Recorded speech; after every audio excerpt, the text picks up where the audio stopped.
All right. So if you're hanging out with us right now, 2 p.m. on a Thursday, you are totally obsessed. And that's why we love you. That's why Thomas and I love you. I got Thomas here from Field Tennis, another totally obsessed instructor. He's been going at this now online thing for how long? You been doing this? A long time. Yeah, a long time. Maybe, let's say, focusing on field tennis for about 13, 14 years, 12, 13, 14. But basically, I started uploading videos when YouTube started. So just like for fun. So that's like 20 years almost. 20 years. And your YouTube channel is awesome. I love watching your Appreciate it. videos. I've definitely taken a lot of your tips and told them to my students. And how many subscribers are you up to now on that YouTube channel? 217,000, Awesome. something like that. That is awesome. But Guys, they're not all active. It's a well, little that's bit. okay. Well, we understand that. We understand that. Yeah. But so, guys, as you come on in, what we're doing today with Thomas is we're going to go through serve success secrets. And he likes to help people do things with less effort, serve better with less effort. Who doesn't want to sign up for that? And look who's here. Look who's here. Thomas is the most uniquely insightful tennis coach on YouTube. Not even close. Much appreciated. The legend of internet tennis, Ian Westerman, has been around for a long time. That is pretty cool. Ian, high Yeah. praise, my friend. Ian, first of all, I just want to thank you. You've tuned into a lot of our live streams, and I appreciate it. So thank you so much. All right. So let's get into this. Tell me what you kind of want to, where you want to take this today.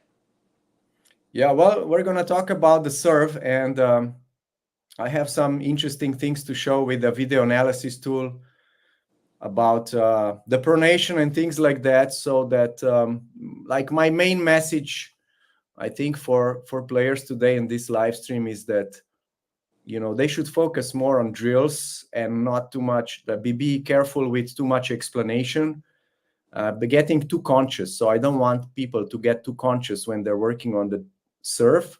It's a complicated stroke, as you will see in a second, especially when you watch from the drone top view. It's a complicated stroke, and I want to demonstrate that it's too complicated for you to consciously put it together. So the way you should put it together is through drills, right? So you have to give the drills some time to work. You have to know the right drills, but that's kind of my main idea in the first part. Yeah, that's interesting you say that because I've always had, and it'd be interesting to hear what you think. But I've had a lot of people, especially when they come and they're on the court with me, they'll ask me about pronation. You know, do you pronate on the slice serve? Do you do this? Like, what about the pronation? So many people, because it's such a great word. I mean, it definitely sounds like you're doing something very important on your serve. Yes. And so when people ask about pronation, my thought is don't even think about it. Because if you're doing the steps before that lead to the serve and the contact, the pronation is going to kind of happen on its own. And that's why I like the name of your YouTube channel is Feel. It's like if you get the right feeling, right, you're going to hit the right serve, and the right events are going to happen, you know, leading up to it, during contact and after contact. Do you kind of feel the same, or do you like, no, you should definitely be focused on pronation drills specifically to make sure you get that proper pronation? What's your thought? Yeah, my thought is, you know, that once players switch, usually everyone starts with the forehand grip and like pancake serve, and once you switch to continental grip, everything changes. And so you have to do, in my opinion, some pronation drills to get used to this strange twisting of the arm, forearm, internal shoulder rotation. Usually players, I mean, the exception would be players who have a good throw. They came from baseball, volleyball, quarterback throw in, you know, a football league, or some kind of throwing, javelin, something like that. Then to them is no big deal. But if they don't have a good throw, then they don't have good pronation. So I like to give them progression of drills and then give that some time to settle in, and then something clicks and they're like, oh yeah, I get it now. Yeah, that's interesting you say that, because that's what I actually focus on. I end up teaching a lot of people, men and women, how to throw properly, and because I think that is one of the biggest hurdles from changing from a continental grip, when you have the hammer grip, Yeah. is when you have the hammer grip, you have more of most people have more of a pushing motion. They're more pushing their shoulder out to get it in. Yeah. And then when you have the continental grip, you really can't have an effective serve by kind of pushing your shoulder anymore. You really have to just take a leap of faith and learn how to throw your racket at the ball. Yes. And that's right. That's hard to do. It's hard to do. We're going to That's- see right now.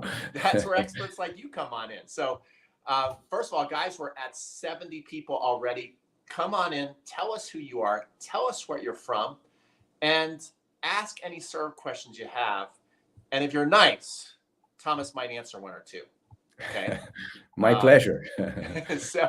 So anyway, go into the next step. What would you like to talk about next? Well, I would like to show you the drone footage of my serve so that we can look at something that happens really quickly, and then I want to ask people if they think they can do it consciously. Okay. All right. So I'm going to pop this in. Okay. So let me try. Are you ready? You ready for me to put it in there? Yes. This is my. Let me see if you can see my screen. There you are. I see you from the top. Beautiful drone footage. Okay. Yes. Okay. So. What was that? Yes. So this is the serve from drone footage. Oh yeah. Look at that. Look at that. Yeah. So you can see how complicated here is the path already, this part.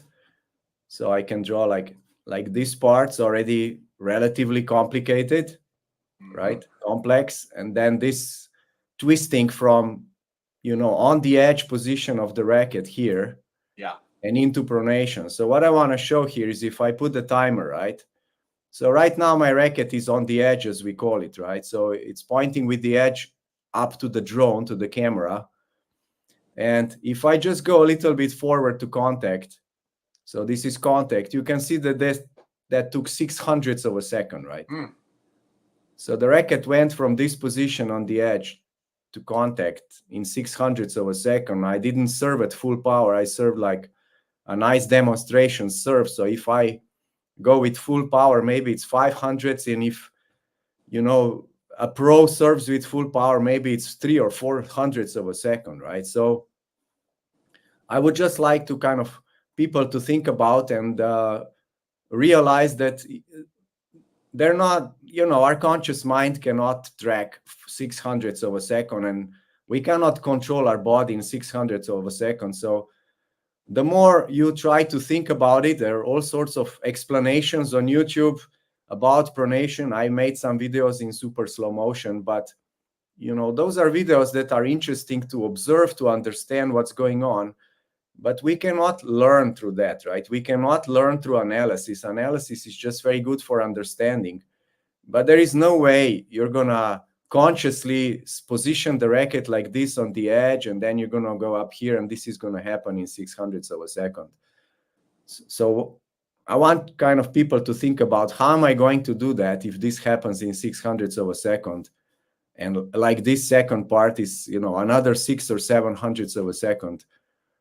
There's no way you can do this consciously, right? So you have to do, so in my opinion, right, I'm just one guy from Slovenia. So in my opinion, right, in my experience, you can learn this only through exercises, right? You have to learn, you have to do the right exercises, the right progressions that are going to teach your arm how to go through these unusual positions. You can see how twisted the arm is here. It first has to go into supination, right? It twists outwards and then it twists inwards. So that's from supination to pronation. And so this happens very, very quickly. And there is no way you can do this by conscious thinking. So that's my first message that I would like to share to people. That I'll remove that from the stage. Come yeah. back. First of all, over 100 people on. I did not think, especially lunchtime is usually tough to get a good amount of people on. And then we moved it to 2. I thought, okay, well, I hope we can do okay. But already over 100 people on that, which makes you guys awesome. And then I love this. Maybe you could talk a little bit about this. And I'm sure some people, you might be able to go visit Tomaz and take some in-person lessons, but some of you may not be able to do that. But what he does have I'm just going to pop in there right here because I know you're loving this presentation. He's actually got a 30-day serve challenge. I'm going to put right in the chat. I've also emailed it to you. So if you've gotten here through email, you can go back to your email if you miss it on the live stream and go to your email and get this link. And it brings you to a 30-day challenge. Let me just pop it in there so people can kind of see that. I just put that link right there. But yeah, talk about, you actually picked up somebody today. You have a lot of people come visit you, huh, to train? Yeah, I mean, even from the States, yes. I offer people a package to train with me, like a 5-day or like a week package, morning, afternoon, so that it's kind of worth the journey. And usually we work a lot on technique because we can do a lot of progress mechanically, fixing the technique, especially forehand and backhand. Serve takes longer. The other parts of tennis that are like, I want to hit that corner with good speed, that takes training, right? That's hitting targets and taking the ball on the rise or short cross courts or stuff like that, where you actually have to hit something or deal with difficult balls. That takes longer. It's like training. So it's not really, usually not much progress in 1 week, but what I think I do really well is correct technique. So I kind of focus on that and people can make a lot of progress. I use the iPad with on-form all the time, video analysis. I even record the whole session. I put the camera behind. We wear microphones and I record the whole session for them and I give them the footage so they can review it when they get home. So that's the best I can do, and I can stay in touch with them through on-form or other means. We have so much technology these days, Zoom and all these live streaming options. Yeah. So yeah, that's what great. I've been doing for the last 10 years. Sounds like Thomas from San Diego. He's a big fan of you, wondering if he could visit you for a week camp or maybe even longer. That sounds pretty good. Should he email you if he wants to follow up with you after this? Because he's just serious. Reach out to me through my website. You will find a contact form, and you can send me a message. But yes, I do have in mind. We actually talked with Ian Westerman about me visiting the States at some point. I would love to do that. So just the stars need to align a little bit, and we will definitely do it. And I will definitely visit you. I think you're in Atlanta, right? We'll definitely come visit me. Yes, I'm in Atlanta. That'd be great. Yes, that's on my bucket list. That would be awesome. I would love that. Yes. Okay, so we have some questions here. J.A. says from Houston, does Thomas have any drills to teach how to tuck the tossing arm to improve the shoulder over shoulder motion? What do you think about that question? I don't have any super clever drill, but I would like to mention something. I mean, yes, you have to tuck your arm, but I see one problem when players want to do it a little bit too early, then they don't get good shoulder rotation. Mm-hmm. So what I like to do, if I see that kind of issue, is I like to show them serves of Andy Murray and Dominic Thiem in the warm-up, because they swing the non-dominant arm backwards. And they have really obvious, very clear, nice shoulder rotation. The arms are swinging around. So Andy Murray does it also when he's serving, interestingly, but Dominic Thiem just in the warm-ups is just some interesting observation. So I would like to do that first, so to make sure that shoulders rotate really well on the serve. And if they do, then, I don't have anything super clever for this. Yes, you need to tuck your arm in for the serve, yes. Mm-hmm, mm-hmm. Okay. All right. Bring us to our next part of this lesson. Yes. Okay. Now this one is very interesting. This one came up several times. So I'm going to go to my on form. Okay. I'm popping it in. Yes. Okay. So I'm going to put here 2 serves. This is Ed, to whom I would like to thank. He's one of my members, and he allowed me to use his serves for demonstration. And I want to talk about something that, normally we call abbreviated swing, right? So abbreviated swing is when the serve goes up here on this side. And the problem is that the player doesn't get you know, the racket is kind of just going on this side up, and the player doesn't get into a good position with their elbow, Yeah. and they don't open up the shoulders. And players are not aware of that when I tell them, wait a minute, you're doing a front swing, not a backswing, right? Yeah. So what I'm gonna do like this first is that you see a little bit like in a big. That looks better when you pop it big. Yes. So you see, this is a kind of a front swing. Now this will be another serve when he does a backswing. Much better. Yeah. So front swing means, I call it like that because this is his body. So this is in front. I'm just drawing with my mouse, so it's not going to be perfect. So this is behind him, right? This is his back. And so players think that when they swing their arm a little bit, they think they're doing a backswing, but they're not. They're lifting the racket on the front side up. And then it's a very complicated journey back to the backswing here. And they don't get in a good position. So if I show you this, when I showed him, wait, you're doing a front swing, and I showed him do a backswing like me, right? Then you can see he's in a much better position here. Yeah, that looks good. So if I show you here my serve that you kind of understand, so this is my serve here I have, right? So I'm doing a backswing, right? So what does a backswing mean? Well, I'm swinging behind me, right? This is behind me, and this is in front of me from this perspective, because I'm standing sideways, right? And so when I swing my racket, it goes behind me upwards. So we call that backswing, right? So it's a very simple path now from here into the loop and out, right? It's a simple path. See, it goes like this and out. So that's a very simple path. So now if I go back to add front swing, if I go to the front swing and he serves here, you can see that he's now lifting the racket in front of him up. So he's coming in front of him, and now he has to go all the way here behind and up. And usually players run out of time. They don't get in a good elbow position back. Their chest doesn't open up. So a lot of problems. And then it's kind of like this short, shallow loop, right? Short swing. And so that is kind of, players are not aware. Like so far, anyone that I've asked that have done this, I've asked them, do you know that you're doing a front swing and not a back swing? Everyone says, no, I don't know that. And so this is something that is kind of deceiving them into thinking that they're doing a backswing, but they're not. So now here, if I show you Ed from, this is after, you can see that this is a much nicer position, right? The chest has opened up.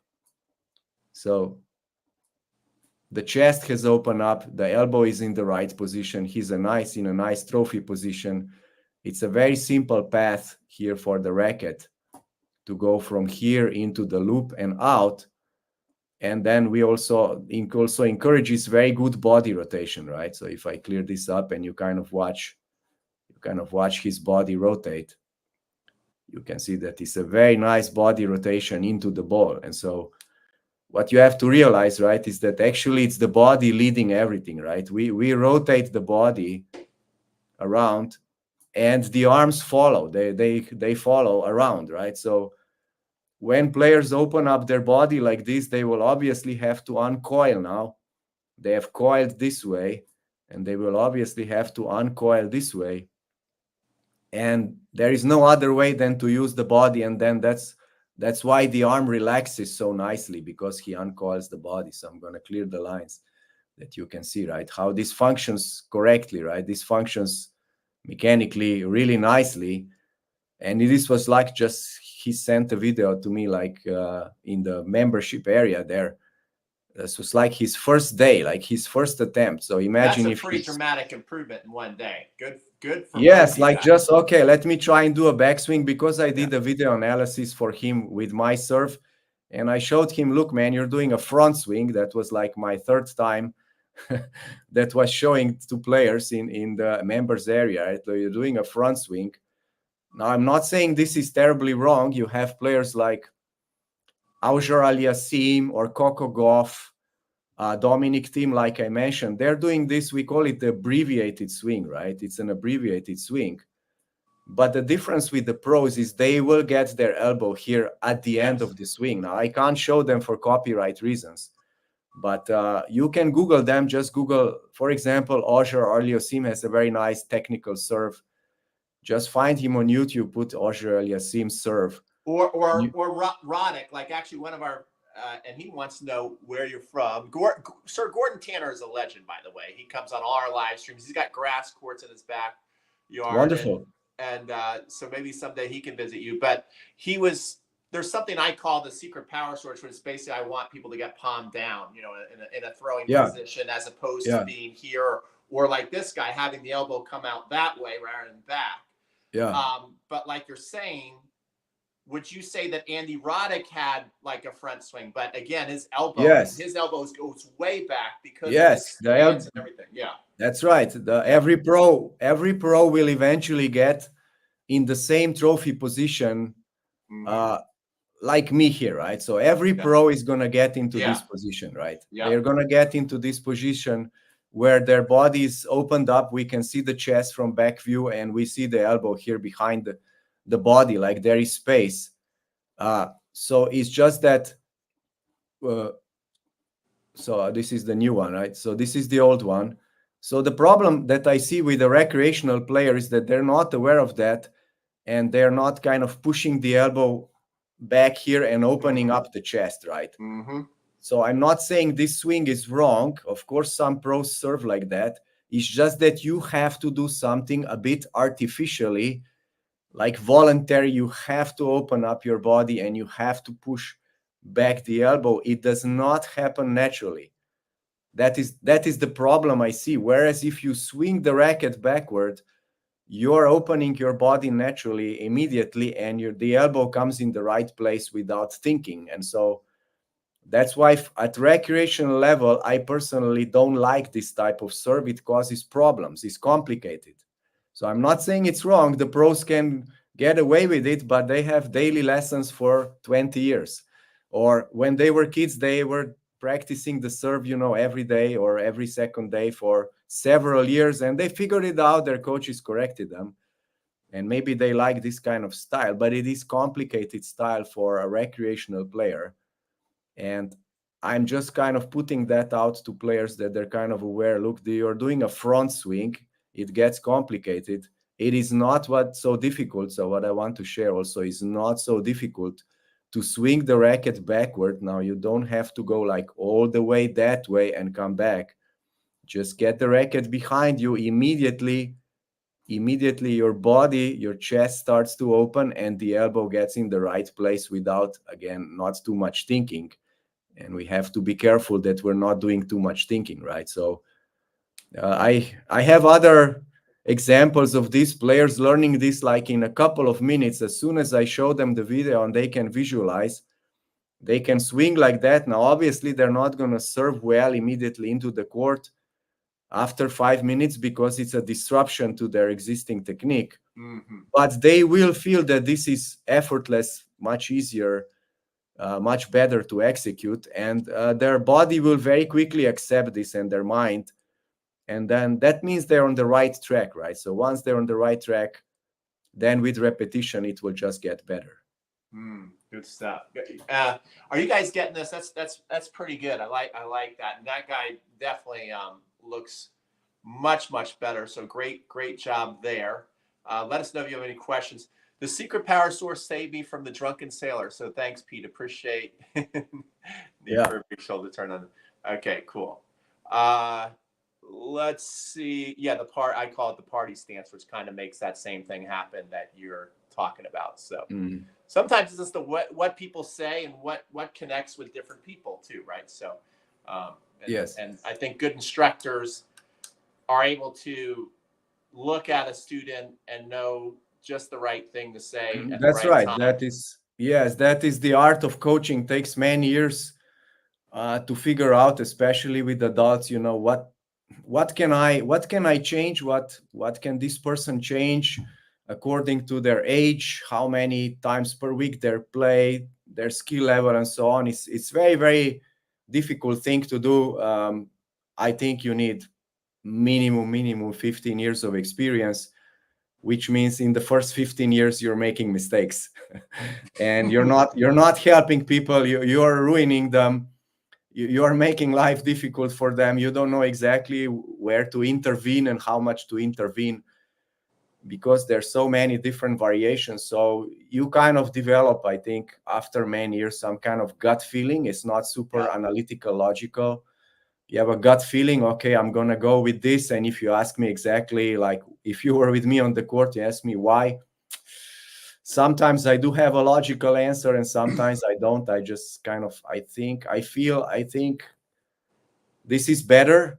I'm not sure why. And then usually it turns out to be better. So yeah, I have to be very careful when you're correcting adults that have ingrained habits in what exactly do you want to change, and if that change is attainable in the long term or not. So very, very tricky job to do. Yeah. Like I've always loved coaching, but now looking back, I would say the biggest mistake I made is when I first started coaching out of college, is trying to coach everybody like they're gonna play Division I tennis. You know, it's like this, and you're like, well, why don't you just like this is the way? Like, it's so fun. I'll never see Connor Casey's part of this year's. Have you seen him on Instagram? No, I haven't. He is hysterical, and so he does a lot of videos that only coaches and people who take a lot of lessons from coaches would get. And he does a lot of his like joking instruction of basically like showing like you're playing like you're a pro or a junior, just telling your C students to just do that, and it's pretty funny. Yes, we have to be careful. Yes, we have to always think what is attainable for this person, and not like, okay, hit your forehand like Roger Federer. Like, you have to think what is their timing skill, what is their positioning ability, how quickly do they react. We have to simplify technique to a certain point, right? And figure out what works. We can all play we coaches, right? We can play with very, very simple techniques. I can play very nice tennis with a continental grip forehand. Oh yeah. I cannot hit heavy topspin, but okay, so what? I mean, I can control the ball really well. I can hit pretty flat backhands if I want to, and I control the ball. So it's not to be too obsessed with some super highly advanced topspin accelerations and so on. What matters is ball control. I think K-Dog, who is Gordon's friend, I don't know if he called himself K-Dog to you, but Gordon calls him K-Dog. But it sounds, because he in a comment before, it sounds like he actually came to train with you. Says that Tomaz reckons a forehand can ruin someone's entire life. ? A bit extreme. Do you know what he's talking about? Have you told some students that in any way? No, but I had students that came to see me, usually on forehand. Forehand is very complicated stroke. It looks kind of, okay, I should have a good forehand, but it's the stroke that I correct the most. The forehand and the serve. The forehand I'm correcting, I would estimate like 75% of people come to see me for lessons and they have a problem on the forehand. And I've had people come see me and say, you are my last chance. If you don't fix my forehand, I'm going to quit tennis. It's so frustrating. They can't control it. So yes, it can become very, very frustrating. They can't control the ball well, and then what can they do? So yeah. Koresh, his name's Koresh, and he came to visit you 3 years ago just for verification. Okay, yes. Do you have any other hitting footage you'd like to show us, or would you like to show us now kind of how you help people inside of your 30-day challenge? Where I can show how I help, what kind of platform I have. So because join the serve challenge. It's the best I've ever done in my 2 years of tennis. So that's wonderful. I'm going to put Tomaz's trying to get that off the screen. I'm going to put Tomaz's serve challenge. So as he's going through this, again, I'm putting it in the chat, and I'm going to put it on the screen just so you can kind of see, like when you see that link in the chat, like, oh, that's the link I got to click on if I want to do Tomaz's serve challenge. And then you can kind of show us what's inside there. You ready for me to share the screen again? Yeah, sure. You can share the screen. Okay, here we go. Go for it. Okay, so this is one platform. It's called Circle Platform. It's lately quite popular for courses and communities. And I did a little experiment to test it. And I'm hosting my surf challenge here. So what the surf challenge is, first of all, it's free of charge. It's free of charge, and I have 10 days. So the goal is that you do 10 sessions in 30 days. And each session is recorded here. So this is more than 30 minutes. You have a video here and you have comments. And so I recorded 10 sessions of 30 minutes drills that are progressively more complex. And all you have to do is follow along. I also write drills down here under each video. How long do they last, which drills? So after maybe a couple of sessions, you will understand what they mean, like what is pronation, hitting backwards, and so on. So you will know, you have the repetitions and everything. And so this is what you get when you sign up, again, free of charge. That's about 5 hours of instruction for free. And I also added shorts. So if I go here, if you want to just quickly, if you watch the full video, I'm giving you like 3 to 5 minute short that you can quickly go through on your phone, because this Circle platform also has an app, very nice app, very clean app on the phone. iPhone, Android, both work really nice. And so you can quickly review, you can play the video and you can quickly review the main topics, like the main drills for that day, and you follow along. And what I'm still doing for free, I will be doing this, let's say, until New Year. I cannot do this indefinitely, but I decided to give people free feedback. So when people can send videos here, they can use their phone through the app. They upload videos to the platform and I give them feedback. So sometimes I just write something, I give them a short feedback like this. And sometimes I even make a quick video with video analysis. So right now, I don't know where exactly that might be, but that's what I'm doing. So there's a lot of members here. They're sending videos. They're checking how they're doing their drills. So I have here like four major groups. Like for throwing drills, I'm asking people to throw balls, to throw the bag, my famous swing the bag drill, pronation drills, and also at the end, complete serve. And so this is like a community where also, first of all, you can upload your own video and I will give you feedback.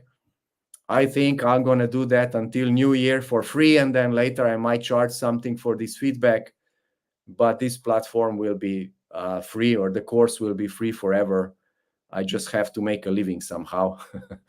So I cannot do everything for free. But for now, I'm doing this for free, giving feedback to people. And it's helpful, like maybe in 3 ways. I give feedback. Secondly, you can watch other players progress through this journey so that you can see that obviously it takes time. It's not a quick fix.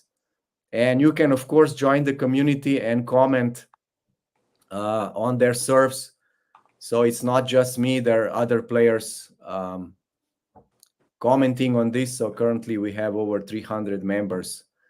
So this is something that I started as an experiment, and I will eventually expand this to my other strokes. I will put more strokes here, so like forehand, backhand from my courses. And at some point, I will also start a tactical course on this platform, which I think will be very, very engaging. So this is what I would invite players to check out, to log in, they just need to register for the Circle platform, and everything is free of charge. Wow, that's pretty awesome. Got a question here. I've watched some videos where they teach a horizontal forearm in order to get good. I'm going to take this out. Yeah. Move from stage. In order to get a good racket drop, my shoulder is not that flexible. How can I get a horizontal forearm stretching or technique? So how can he do it? Is what he's saying super important to get? Can everybody do what he's asking? What do you think? Horizontal forearm. So does that mean like this? I think he means like when like Yes. Djokovic gets like like that. I think that's what he's talking about. Yeah. Yeah. Well, I like to do swing the bag or swing master or, two balls in the sock. These are the oldest drills. I mean, they're like 40, 50 years old. I haven't invented anything. What I've invented is just make it very simple. You can put a few tennis balls in a grocery bag and swing it around. It's very practical. But I like this approach because I view it as like a non-invasive surgery, right? Mm-hmm. If you go to a doctor, you have the so-called invasive surgery and non-invasive. Invasive, they cut you open with a scalpel and they go inside. And non-invasive, they just go with the probe, right? They make a small hole and they go with the probe. And so it's much less damaging to the body. And so I like swing the bag drills or any kind of swinging drills with the Serve Master from Lisa Dodson or two balls in a sock, whatever, because it's very gently retraining and reprogramming your body. It's like not forceful, it's not super analytical, it's not painful, but you just have to do it for a while. That's why my Serve challenge is 30 days, right? Give your body and mind some time to adapt to the new stimulus that you're doing. But a lot of things are improved through that one exercise where you swing the bag or you swing the sock. As you saw from the drone footage, it's a very complex movement, and you're not going to solve this complex movement with your conscious mind. You're going to solve it through feel. Once you start feeling how you can accelerate the bag through body rotation, so your arm is going to accelerate once you swing the bag and you rotate your body, and you start to feel, oh, this is how this works. That's how I get a good acceleration outwards. So that is my go-to exercise. Go-to exercise. I'm not, again, inventing anything new. It's been around for a long time. But we can get lost sometimes in all the wow, super incredible new ideas in tennis or in serve on YouTube. But we have to stick to the fundamentals, which is swinging and throwing. So we have to develop that. And the easiest way to do that is by swinging something and rotating and possibly even throwing that. And a lot of things will correct through that. Yeah, John, I mean, I recommend, so you can kind of get a better answer from Tomaz here, is to sign up for a Serve challenge and then upload a video. I mean, take advantage of that. I do something similar with my 7-day Serve challenge. And the thing is the people who upload their video, I mean, they're getting so much value, and I'm able to say, yes, this specifically is right, or that specifically is wrong. Yes. Or a lot of people are afraid to upload a video, and they just keep asking, general questions or things like, well, and what do you think's happening with my serve? It's like, well, I mean, I can guess, but I can't exactly tell you unless I actually see you serve. So, John, I would definitely sign up for Tomaz's Serve challenge and then send in a video, and then he'll be able to say, oh, your arm is moving correctly, or I see what you're talking about now because you need to do this or that. Let's see here. Talked about a serve lesson with Roscoe Tanner. Fantastic. What's your view on the height of the toss? I remember Roscoe Tanner had a super very simplistic toss. Right as it reached the peak, bam, it was gone. Yes. What's your kind of ideal toss height for people, or does it change from student to student?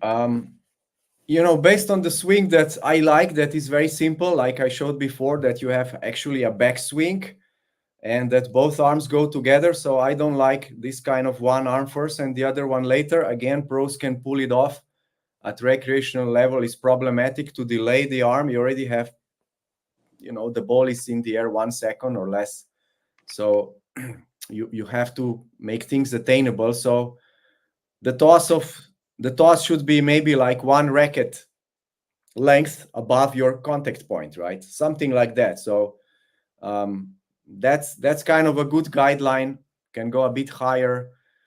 When recreational players start to try and serve with a quick rhythm, like Roscoe Tanner or Goran Ivanišević used to serve, like quick boom boom, they tend to have a very shallow loop and they lose power. So a pro will still, drop the racket very, very deep, even though they have a quick serve because their arm is like cooked spaghetti, we call it, right? It's very, very relaxed arm, and it's gonna drop and loop around anyways.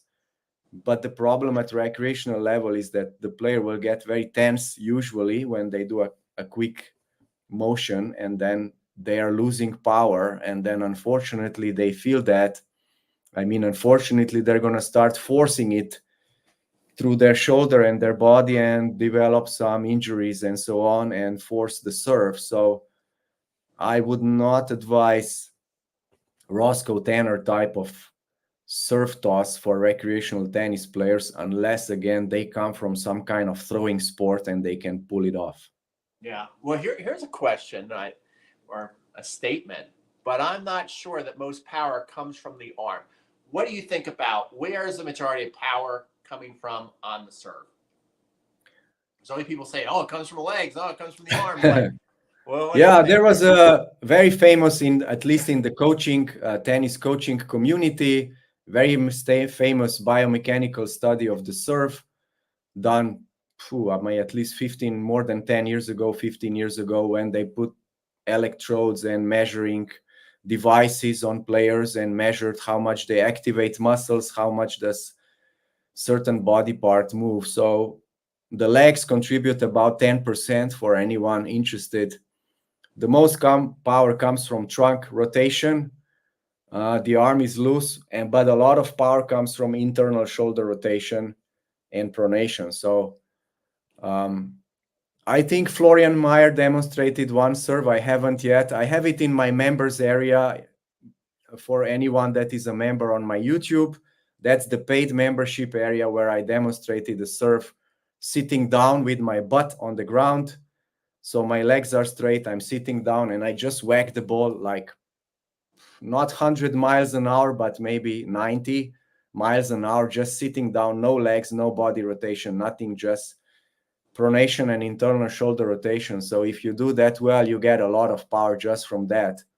But it is, of course, training for the arm. So what you want is you want to really engage big body mass with a lot of leg drive and hip rotation, so that your arm legs, that's legs, right? It falls behind, and then it has to accelerate. And so that energy is then transferred from the body into the arm. And then at the end, of course, you can snap with pronation. So not with a wrist snap, there's no such thing, but you snap with pronation and internal shoulder rotation. So I think in the biomechanical study was that 40% of the power comes from internal shoulder rotation and pronation together. So that is a lot. And I can demonstrate that just sitting on a chair or sitting on the ground with legs extended. I think Florian Mayer did one from online tennis instruction in one of his videos, if I remember. It was kneeling or sitting or something and whack the serve. So if one has good technique and is strong enough, then yes, you can hit a lot from the arm, but not like this, not like pancake serve, not forward, but with internal shoulder rotation and pronation. Mm-hmm. Mm-hmm. Yeah, good stuff. I mean, the way I think about it is definitely the arm is a non-negotiable. You can look beautiful in your legs like a pro, and then if you go up and if you don't have, like you're talking about, a good throwing motion, like all the work you've done in the kinetic chain up to then doesn't count. It's like that's gonna stop everything, to where you can actually do a couple of wonky things down low, maybe not have the best, leg drive up to the ball, or your stance is a little off compared to what most coaches would want you to be at. But if you got good mechanics here, you're still probably popping that serve pretty good. So I think maybe I would add here something that is oftentimes a misconception or a myth. We're talking about a loose arm, right? On the serve, we want to have a loose arm. Yes, we want to have a very loose arm so that it lags, or one term that coaches like to use, at least in the coaching world, when I go to conferences and seminars, they like to say you want to have a live arm, that the arm is alive, like live arm, very quick arm. But what players might misinterpret or misunderstand, or the coaches don't explain well, is that when you hit the ball, the arm is not loose anymore. It's very, very firm. It's very strong. It's like, I mean, if you want to whack the ball hard, you can't do it with a loose arm. You have to hit it violently, I would say. You know, if you ask me to hit the ball hard, I'm going to whack the ball very, very violently with my arm, but I'm going to engage that force like in the last 5% of the serve, right? Right when you saw that, like those 600ths of a second, right, in the drone view, if my arm gets like this, that means it's completely relaxed, right? Mm-hmm. My arm is completely relaxed 95% of the time during the serve. But the last 5%, when the pronation starts to happen, I add my own power and I hit very, very hard with my arm through pronation and internal shoulder rotation. So just wanted to clarify this, that people don't try to serve with a loose arm all the way through, because the serve will not go very fast. I can demonstrate that, and it's just a nice serve, but it will never go fast until you actually whack the ball at the end quite hard. Yeah. But it must happen really, really at the end. The moment you engage too early, you're going to block this lag, and it's not going to go. Yeah, that's really good point. Gordon says my serve improves 15% every time I do the service course. Thank you so much for that. All right. I think this will be our last question, because it's late over there for Thomas, and he's got an in-town student. So we'll make this our last one. Thank you guys so much for tuning in. What's your recommendation for finding rhythm on the serve? Counting to 1, 2, 3 doesn't work for me. Do you have any kind of tips you can give for people on Yes, serve rhythm? I do. I would go just with 1, 2, like you throw a ball. So you take a tennis ball or some old racket, you take a tennis ball and you just do backswing and throw. So just backswing and throw, and try to feel that rhythm. So it's just basically loading or coiling and releasing. So it's like 1, 2, and then transfer that to your serve. So there'll be, of course, a little bit more weight shift on the serve, but that is also the rhythm I feel. And I do have a video on my website and on my YouTube channel on serve rhythm. So if you Google it, you search it, you type in serve rhythm field tennis, you will find it, where I talk about this 1, 2 rhythm. I do know, I'm aware of the 1, 2, 3 rhythm, and I am also aware that it doesn't work for all the people. And internally for me, I just feel loading and unloading. So my natural rhythm for me, if I try to kind of make noise or verbalize my rhythm, is also just 1, 2. I just load and unload into the ball, exactly the same as if I were just throwing a ball with my arm. Well, good stuff as always, Thomas. I put the link in for everybody one more time on your way out if you want to get a serve challenge. We've already had people on today's call who said they've gone through the serve challenge, and it's the best that they've gone through. And as he's been saying, this is right now free, which is phenomenal. And he even comes on and will look at your serve. You can even upload your serve, and he'll give you some feedback. So, I mean, it's kind of a no-brainer. So definitely check it out. And Thomas, thank you so much for being part of TennisCon again this year. Really, really always appreciate your participation. Yeah, I appreciate your efforts. I cannot imagine how much time you have to spend organizing all this, communicating with all of us, setting this up. So yeah, I appreciate your efforts a lot. And I'm glad to be a part of this and helping tennis community move forward. Well, thank you. Thank you so much. Guys, if you are not a lifetime member yet, I definitely recommend you do so, because all these live streams, just the live streams alone this week, we've had some incredible live streams. Thomas, today we've had Gigi Fernandez, Mariband and I went live. I was on with online tennis instruction, Jorge Capistani, which that video was taken down from YouTube because he put a small clip of a professional doubles point, which blows my mind. But anyway, I still have the recording that I'm going to download and upload in the membership. So, I mean, I think the live streams this week, and you guys, the paid members, are what makes this thing possible to go year after year. So you guys are extremely appreciated and valued. Tomorrow I will be live with Richard Bryce at noon, 12 o'clock Eastern time. So if you want to watch his yearly tradition of making a fool out of me, tune in. I'm sure he will do it again. And we'll see you guys on the next video. Thanks, Pete.